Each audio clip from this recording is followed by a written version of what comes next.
ইন্নাল্লাযীনা আমানু সুম্মা কাফারু সুম্মা আমানু সুম্মা কাফারু সুম্মা ইজদাদু কুফরা লাম ইয়াকুনিল্লাহু লিয়াগফিরা লাহুম ওয়া লা লিয়াহদিয়াহুম সাবিলা। ইমাম ফখরুদ্দিন রাজি রাহমাতুল্লাহ আলাইহি বলেন যে এই আয়াতে কারিমাটা অনেকগুলো মতামত উপস্থাপনের সবাই নেই, তবে সবচেয়ে নির্ভরযোগ্য বিবরণ যেটা সেটাই উপস্থাপন করি। সেটা হলো ইহুদিরা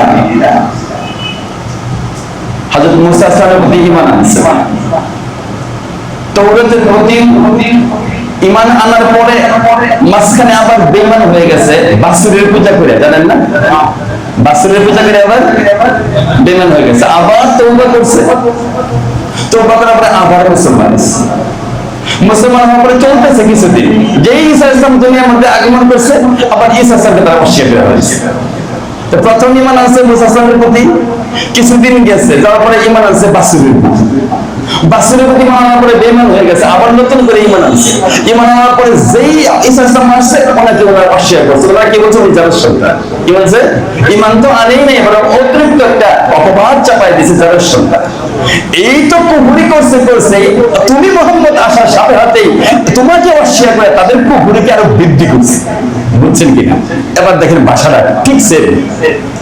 ইন্নাল্লাযীনা আমানু, যারা ঈমান আনলো, সুম্মা কাফারু, এর পরে কুফরি করলো, ওই যে বাছুরের পূজা কুফরি করলো, সুম্মা আমানু, আবার ঈমান আনলো, সুম্মা কাফারু, এরপরে আবার কুফরি করলো, মানে ঈসা ইসলামকে অস্বীকার করলো, সুম্মা যাদু কুফরা, এরপরে আবার কুফরিকে বৃদ্ধি করে দিল, মানে আমাদের নবী আসার সাথে সাথে ওনাকে অস্বীকার করলো, তাহলে কুফরি আর মাঝখানে মুসলমান হয় নাই, ওইটাকে আবার বৃদ্ধি করে দিল।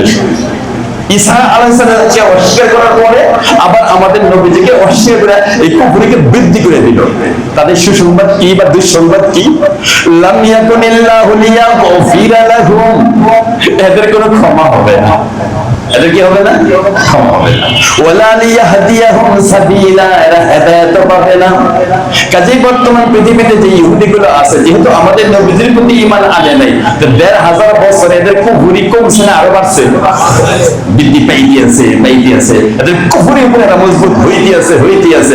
এদের দুঃসংবাদ হলো লাম ইয়াকুনিল্লাহু লিয়াগফিরা লাহুম, এদের কখনো ক্ষমা হবে না, ওয়ালা লিয়াহদিয়াহুম সাবিলা, এদের হেদায়েত হবে না। প্রমাণ হলো এটা, পৃথিবীর অনেক মানুষ ধর্ম পরিবর্তন করে মুসলমান হয়, কিন্তু ইহুদিদেরকে খুব কম পাওয়া যাবে, হাজারে লাখেও একটা পাওয়া যায় না। ওই যে আল্লাহ তাআলা বলছে যে এরা হেদায়েত হবে না, কথা ব্যত্যয় ঘটে না।